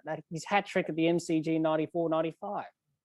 You know, the Australian team in 1989 that started that great dynasty. They were called the worst side to tour England, and they won 4-0 out of 6. Because back then they played 6 test matches in the Ashes. 2 of them were washed off because of rain. They won 4-0. And then that started the dynasty up until 2005. Then you've got Headingley 1981 with Ian Botham, who smashed a century after England were asked to follow on. And he single-handedly got England back in the match. And Bob Willis, the late great Bob Willis, he's no longer with us. He got 8 wickets. He bowled like the wind. He got 8 wickets. You should check that out. Headingley 2019, the test documentary, Ben Stokes, what an innings. Unbelievable. Steve Waugh, his last ball century at the SCG in 2002-3, his last ever Ashes test, and Australia won that series, obviously. His last ball at the SCG, as I said, Steve Waugh's 100 at the Oval. He tore his calf. He batted on one leg in 2001. And there's a picture of him diving for a quick single to get the century. You know, look it up. and Right. popping his helmet up. He's just on the ground. He lifts his bat up. You know, that's Steve Waugh in a nutshell. He was a fighter. He was a stubborn cricketer, but you know that's what the Ashes is about. Shane Warne's 700th wicket at the MCG, his last ever Test. He announced his retirement in that Test match. So You know, much history. Australia winning 5-0 in 2006-07 after losing the Ashes in 2005. 5-0 in 2013-14 by Australia at home. You know, not winning the Ashes from 2009 to win it. That was a special series, and I have great memories of that series. You know, the Invincibles, 1948, Don Bradman. You talked about him in a cricket convo. Great man. Got a book about him. Great batsman. He led the 1948 Invincibles. Never lost the game in that series. They played all the counties, played the Ashes, never lost the game, and they won. The Ashes never lost the game. Great side. There's only one surviving member left. That's Neil Harvey. He's in his 90s. Everyone else is gone. But great series, great team. That's why they're called the Invincibles. You know, and Peter Siddle's hat trick for Australia at the Gabba in 2010-11 on his birthday. I remember watching that. Gabe, you said watching a hat trick. You know, watching a hat trick's brilliant. You know, in Edgbaston 2005, England winning that game. Adam Gilchrist, his 57 ball century, the second fastest in Test history at the time in 2006-07. You know, react to that. That will blow your mind. You know, he just went off, Gilly. You know, he revolutionized wicketkeeping in that innings. So I've named it, and obviously James Anderson and Monty Panesar holding out for a draw in Cardiff in 2009. So I've just listed some great moments for you to check out because you can all watch them. Definitely. I'll have to check out that Yeah. Gilchrist. You said 57 on 24, right? Well, it was 57 ball century he made. Wow, I said 57 ball century. That's impressive, man. He at the time, Viv Richards had the record, fellow West Indian Gabe, and he nearly surpassed the record. But he just went off. He was out of form, Gilly. You know, he got ducks, and you know he was really out of form. He was thinking about retiring, but then his wife said, "No, don't retire." So he came out in Perth, his home ground, well, his second home because he's from New South Wales, but he went over to play for Western Australia in Perth. So basically, his adopted home. He smashed a 57 ball century. He just went bang, and he just went off. It's just unbelievable, impressive. teed off. But, you know, 71 Ashes series. Australia's won 33, England have won 32 since 1882. That is a long rivalry there in the Ashes. You know, it's, you know, when I look at the urn and when I talk about the Ashes, you can see that history and tradition, honor that goes with it. You know, for me, it's just cricket.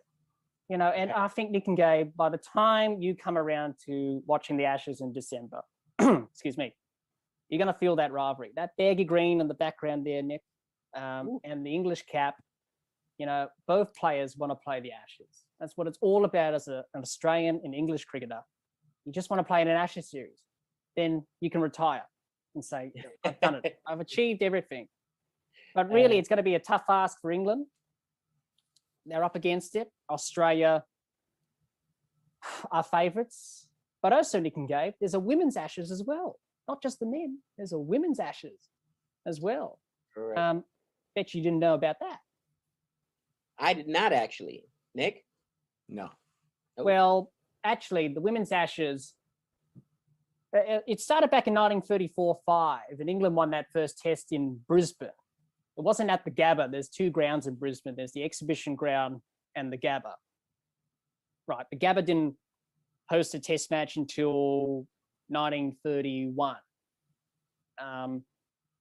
So England won that test by 9 wickets. And since then, the women's Ashes has grown and grown, especially over the last few years. They do it on a points-based system. So they play all 3 formats, 1 test, you know, ODIs and T20s. They're worth points. So whoever gets the most points after all that wins the Ashes. Now you're saying, do they play for the urn? No, they don't. That's for the men. They're creating their own tradition in history. They've actually burnt a set of stumps and bales. They put it in this wooden cricket ball, which is in the middle of the trophy. Go look up the trophy. It's a nice trophy to create their own history and tradition that goes with it. But the Women's Ashes are happening in January, February. Check it out. Australia, dominant women's side. England, their women's team are going to be up against it. That's for sure. But, you know, it's a great rivalry, the Ashes, both men and female. I look forward to it every 4 years. Nick and Gabe, obviously, coming into cricket, it's going to be, you know, a great series to watch. You know, it's definitely exciting, man. It's kind of like the World Cup in soccer. You know what I mean? It comes around every 4 years, and it just it's an amazing thing. Who do you think is going to win the Ashes? Let us know in the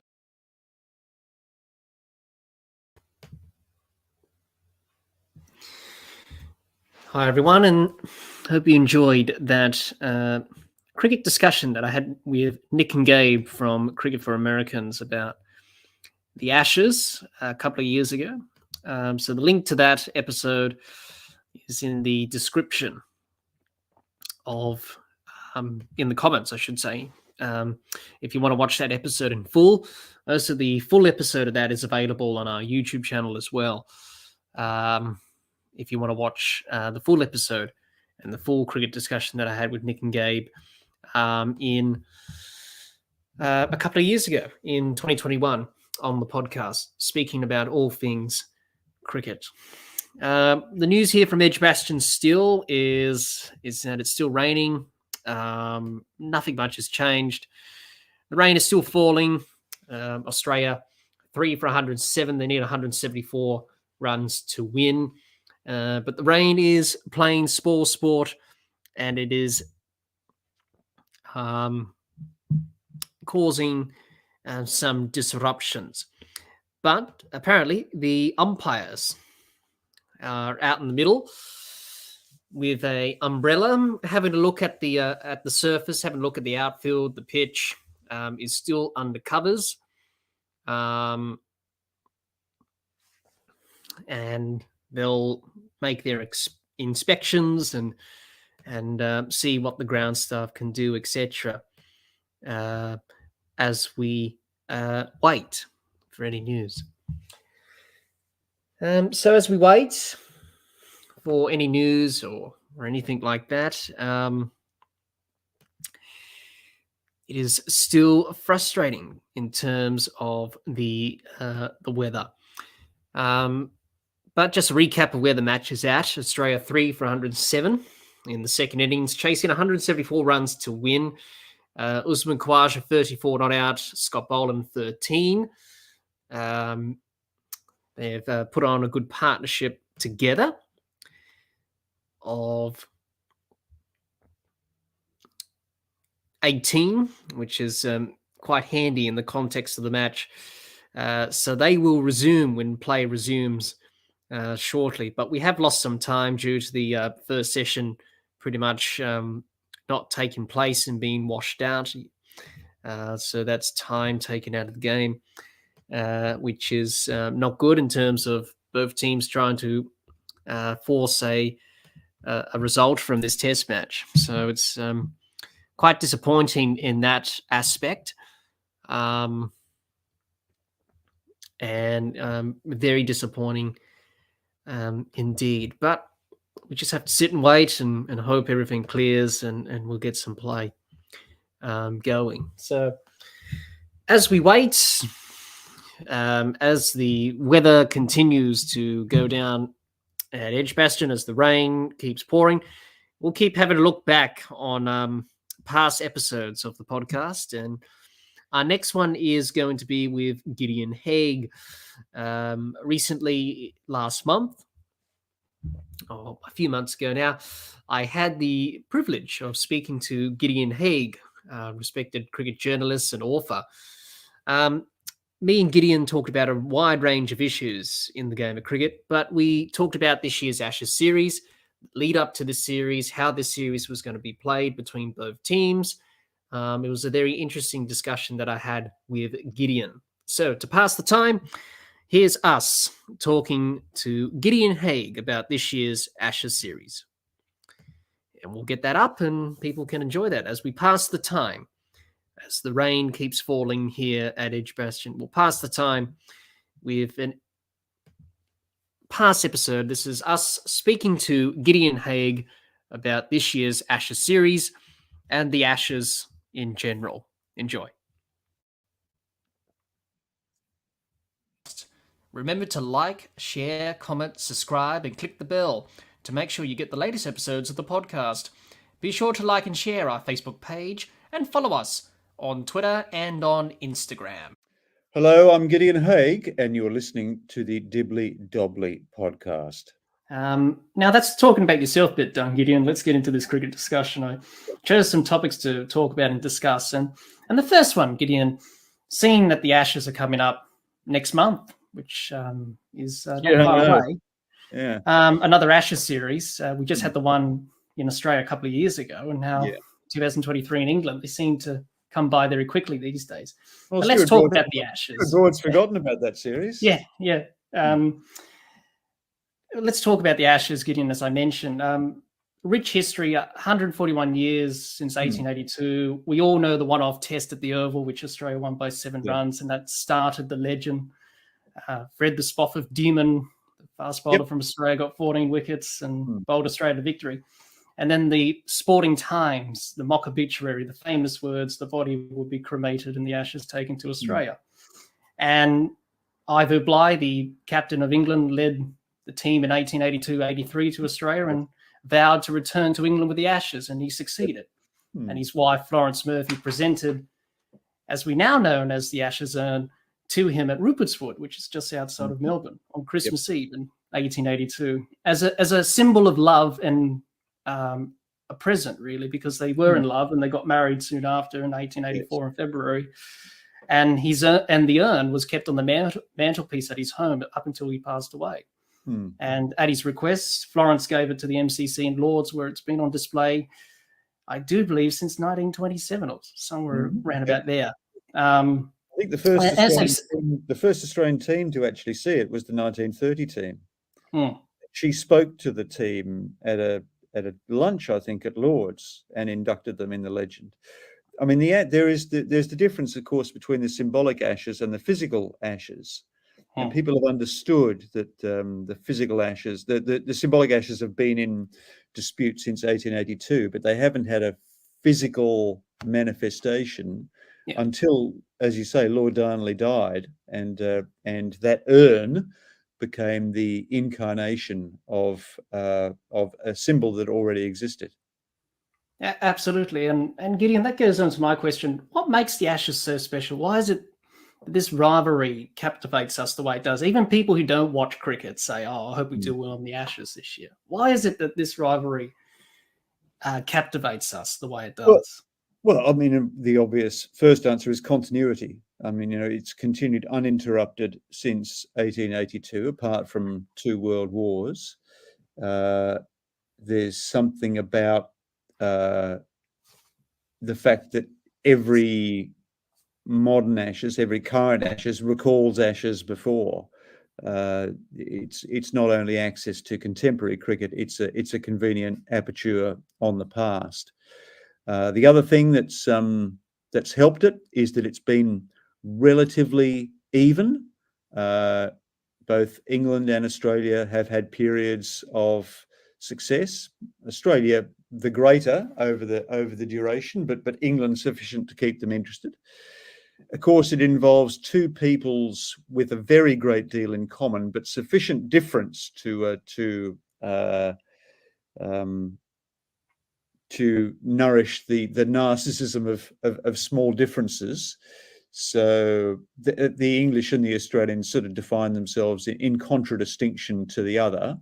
A lot of the things that Australians think about themselves are obtained or accrete by reference to the English, what we're not, what we are and what we're not, and vice versa. So, and of course, because we have so much in common, I think it was Robert Menzies who said that we have so much in common that we don't have to be too polite around each other.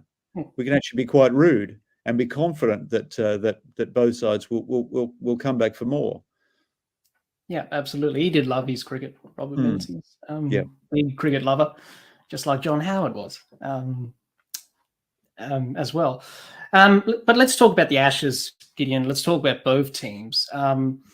As we mentioned before, the last series was claimed by Stuart Broad as a void series, he said, and a lot of people didn't agree with that. Well, But I it's sort of agree with him, having watched it. Yeah.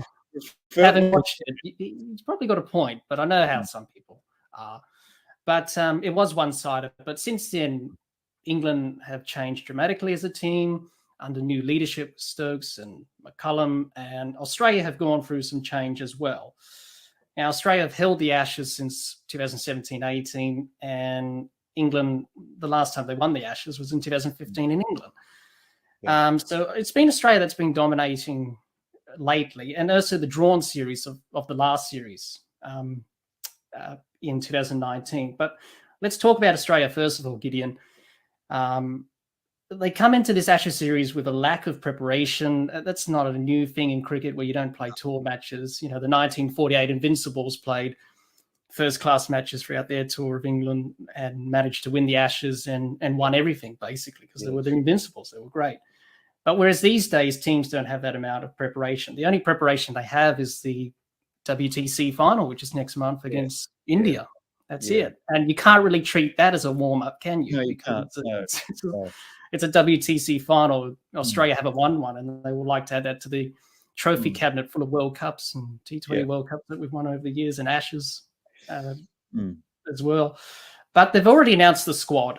So Cummins, Boland, Carey, Green, Harris, Hazelwood, Head, Inglis, Khawaja, Labuschagne, Lyon, Mitchell Marsh, Murphy, Renshaw, Smith, Stark, and Warner. Now, there's been 11 players who've played in the last series, and Boland, Carey, Green, Inglis, Murphy, Renshaw on their first tour to England this year. As always, Gideon, the squad has created some debate. Whenever a squad's selected, no one agrees with the selectors and they think they've got it all wrong. In terms of some question marks over some players, David Warner being the elephant in the room, Michael Nessa being stiff to miss out after. Although he's now been added to the squad, hasn't he? Has he? Sean Abbott, just a couple of days ago. Yeah, and you know, a lot of people were arguing about why Michael Nessa was left out and stuff like that. And Always Peter crazy. Hanscom too, Peter Hanscom. But I think most of all, probably, I mean, the one the selection that slightly surprised me was Marcus Harris as, I guess, reserve opener in the squad. I mean, he's we've actually seen plenty of Marcus Harris in Test cricket. He's never made a 100. I think he's only made a handful of 50s. Certainly, over the last 2 years, his record compared to Bancroft is pretty ordinary. If you drill down a little bit further, you'll find that his record on Test match grounds is nothing to write home about. I'm surprised that they've gone back to Harris, who, of course, was there in 2019 and made no impression, considering how many first-class runs Bancroft's accumulated over the last couple of years. I suspect they feel a certain loyalty to Harris because they towed him round as the spare batsman all of last summer, thereby limiting his opportunities to play any cricket outside of the Test series. But I'm not sure there's that much upside to Harris. I suspect that we've probably seen. I think generally speaking, there's a ceiling for players. I don't think he averages 40 in first-class cricket. He tends to make big runs at the junction over, which is very, very flat. I know he's made runs for Leicestershire, but I'm not sure how significant they are. So I was a bit surprised by that. I don't think there was too much to argue about with the rest of the squad. I think that initially we thought it was probably a couple of fast bowlers short, but by including Nessa and Abbott, they've kind of remedied that situation. There might be a few question marks over Josh Hazelwood, who hasn't been, whose fitness has had a bit of a cloud over it over the last couple of years. Ironically, ever since he mastered T20 cricket and became a an outstanding T20 bowler, he seems to have had problems with his test availability. But I mean, other than that, it's a bloody good side. And it's a reason it's the number one ranked test team in the world. So yeah, I didn't have too many questions about it.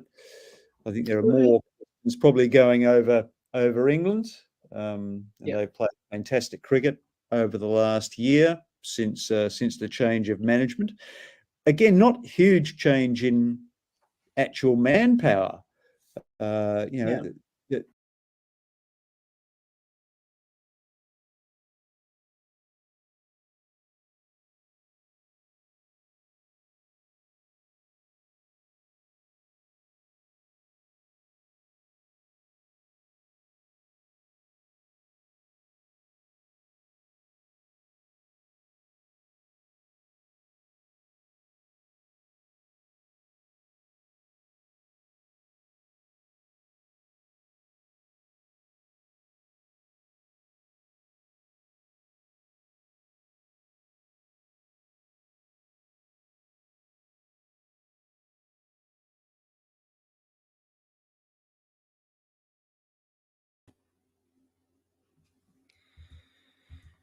Hi, everyone. Sorry about that. We had some problems there with that episode with Gideon Haigh, but we did do an episode with him on the Ashes, and the link to that is in the comments, which is right here on the screen now. So you can watch that if you haven't done so already. Some positive news from Edgbaston is that the covers have come off, and we're probably going to get some cricket in the near future. I don't know how long that will be. So exciting. Get some cricket on very shortly. But thanks, everyone, for just dropping in here and there into the stream. A little bit frustrating with the weather. Obviously, not much happening in terms of the cricket side of things with the rain. But Australia, 3 for 107, 30 overs they're faced in their innings. They need 281 to win. And Khawaja and Boland are out there in the middle, forming a partnership. And hopefully that will be enough for Australia to get them over the line in this test match. We shall see. Time going to be taken out of the game, of course, due to weather as well. So as we do continue to wait and for play to resume, we're going to be still looking back on episodes of the podcast. And this next one I'm going to be looking back on is the Adelaide Oval with Trevor Manuel, tour guide at the Adelaide Oval. For our recent historical series episode on the Adelaide Oval, which was a few months back, we talked about the Adelaide Oval in terms of its history and its association with cricket, of course, over the years in South Australia. But we also talked about the Ashes and the connection it has with the Ashes as well. So to pass the time as we wait until play resumes, here's our episode with Trevor Manuel on the history of the Adelaide Oval and its association with the Ashes. It was an interesting discussion that I had with Trevor on Adelaide Oval's history. Quite very fascinating. And hopefully you will learn something from watching this episode on the Adelaide Oval and the Ashes. Enjoy.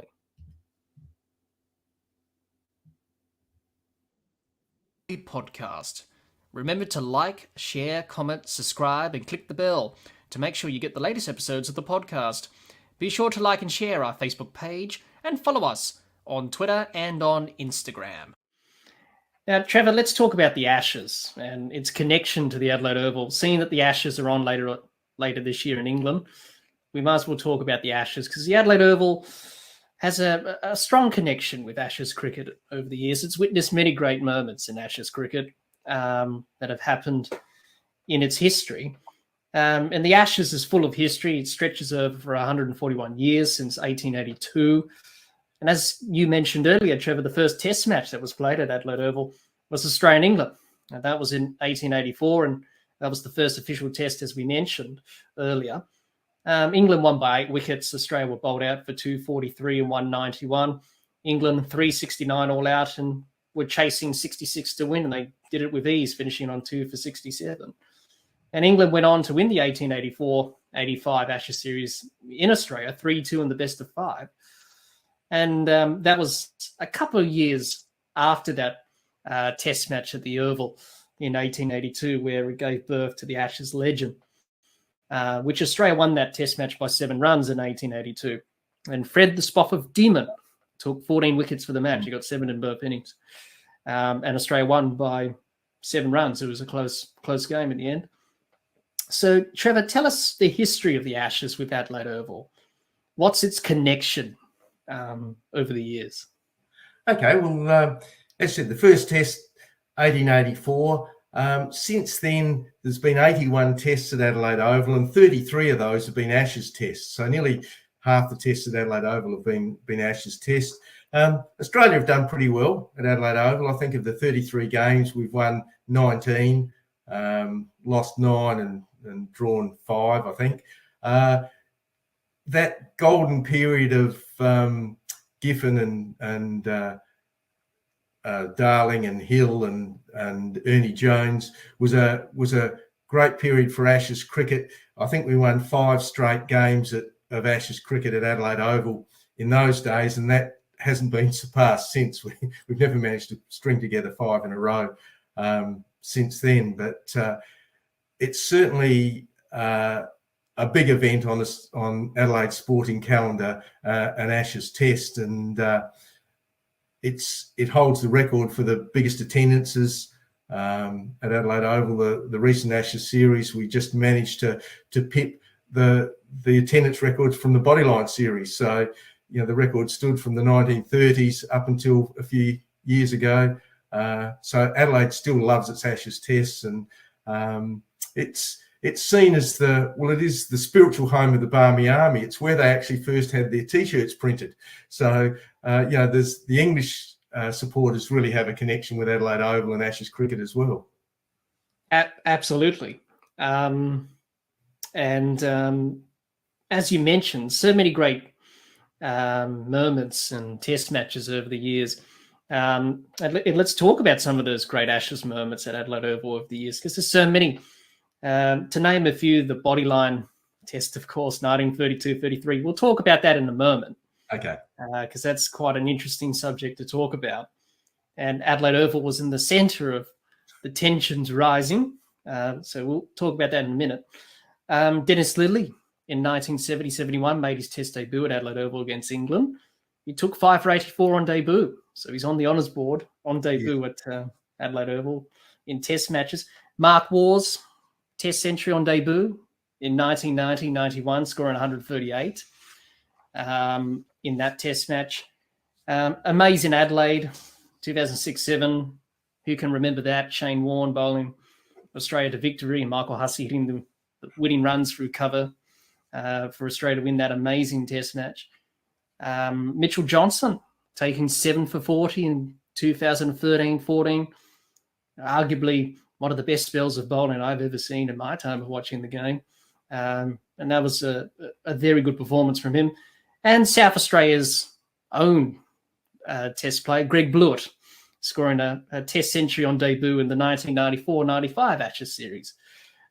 He scored that century and debuted with fellow South Australian teammate at the time, Peter McIntyre, who played in the same Test as well. So that was good for South Australia, seeing a couple of South Australians making their Test debuts in an Ashes Test. And for Greg Blewett, becoming one of many to score a Test century on debut for Australia. And an Ashes one is quite special. So many moments in Ashes Tests over the years at Adelaide Oval. And we'll be here all day talking about it, Trevor. There's just so many over the years.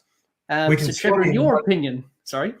We can slot in one more debut at Adelaide Oval. It's going back a bit, but Albert Trott in 1895 took was it 8 for 43, and he made 38 and 72, both not out at Adelaide Oval. That 8 for 43 is still the best debut bowling in any Test match anywhere. So that's another one for on the honour board at Adelaide Oval. Absolutely.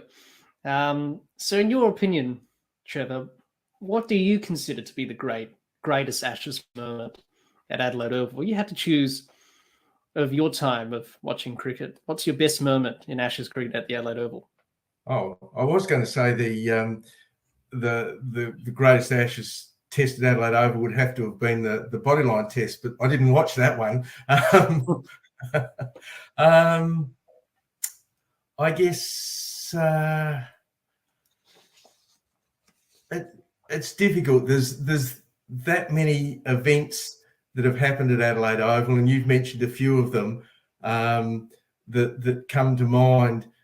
That it's really difficult to pick out one and leave out all the others. So I'm not really. I find it difficult to come up with one moment. Yes, I saw Lily, blew it, and those innings. But I have extreme difficulty picking out one. It just all goes together as part of the fabric of cricket at Adelaide Oval. Yes, it's like picking your favourite child. It's something like that. Yes. Yeah.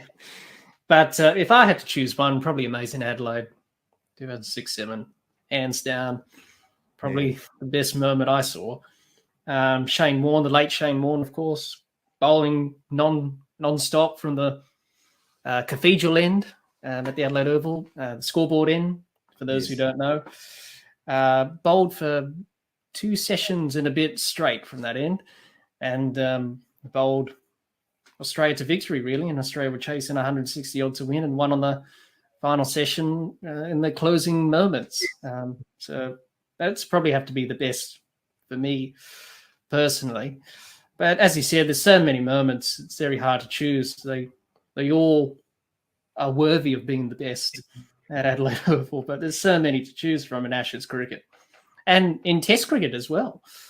Trevor, let's talk about the infamous third Test match of the Bodyline series in 1932-33.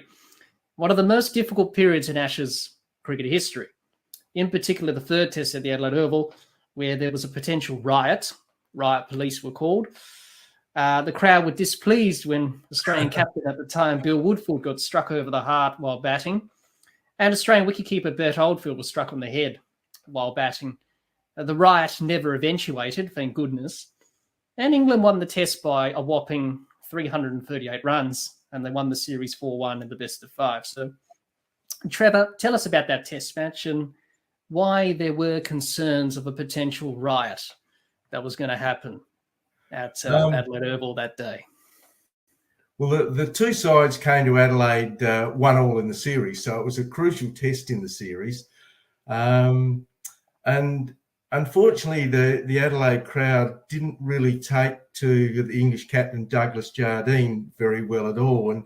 And he thrived in that environment. He did all that he could to annoy Australians. They used to have the practice wickets at the northern end of the ground, and thousands used to go and watch them practice. And when the English were practicing, one of their bowlers happened to bowl Jardine out.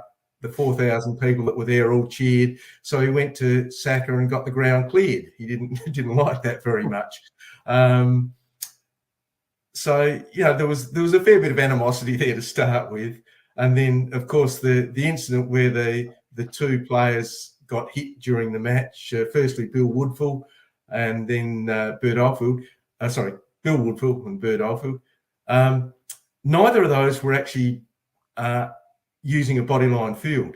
They were just short pitch balls at the time that happened to be very good balls that struck the two of them. Well, Woodfull got struck. Bert Oldfield actually tried to hit the ball out of the ground, I think, and it caught the top edge and ricocheted onto his head and fractured his skull.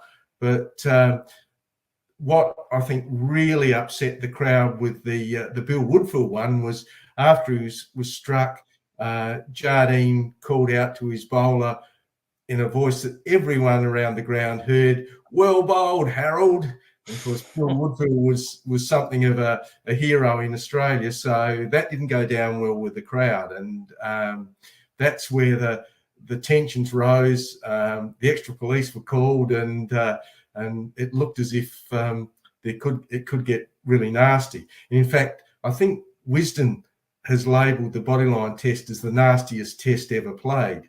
Was one of the quotes that they used for it.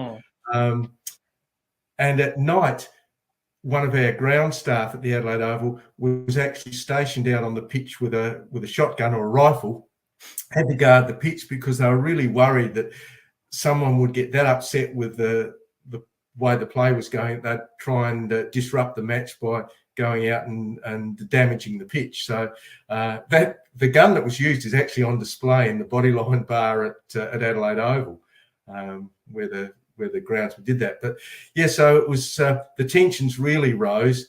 To give an idea of what the tension was like.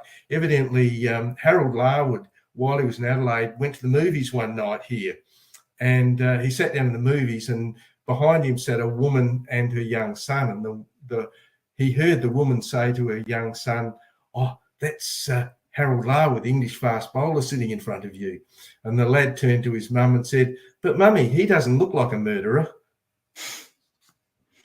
So that's the sort of tensions that were going on, and Jardine did very little to calm them down. If anything, he fueled them because, you know, he was there to win a test match and curtail Bradman's brilliance, and he would do anything he could. The match itself was significant for a couple of other things. It actually caused Bradman to change his batting style. After failing in the first innings, in the second innings, before he went out, he said he was going out to hit them before they hit him, and he played what we describe as a T20 innings. These days, he scored 66 off about 73 balls in 71 minutes. He hit one of the only 2 sixes he hit in Australia in his career. He only hit 6 in his career. 4 of them were in England. The other 2 were on Adelaide Oval. And during that match, he also took a wicket. Now, he's not known for his bowling as a leg spinner, but he took 2 wickets in his test career, and one was in the final over of a day during the bodyline test on what was described as the worst ball bowled in the day. Was a rank full toss to Wally Hammond, who tried to strike it out of the ground and clean bowled him. So there's a couple of sort of historical links in terms of Bradman's career to the Adelaide Oval as well, and the bodyline test. Absolutely. And you mentioned it there with Jardine saying, "Well bowled, Harold." I think Bradman was at the non-strikers end at the time, apparently, and that was meant to unsettle him rather than Bill Woodfield. And then obviously the MCC manager, Plum Warner, went into the Australian dressing rooms to see if Mr. Woodfield was okay.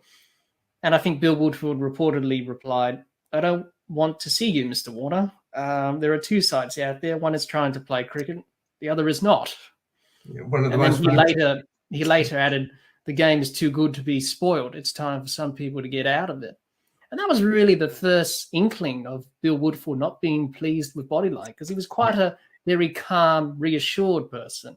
He wasn't a person who showed his emotions. He was calm, kind, courteous. But that was the first time that he was unhappy about proceedings, especially when he got hit on that day in Adelaide. Well, and Bert Oldfield, when he got struck, of course, with a fractured skull, he had to miss the next test, but he played in the 5th test, and that 4th test that he missed was the only match he missed during his test career. So I guess it's all right to miss one if you've got a fractured skull. Yes, he was in a bad way Yes.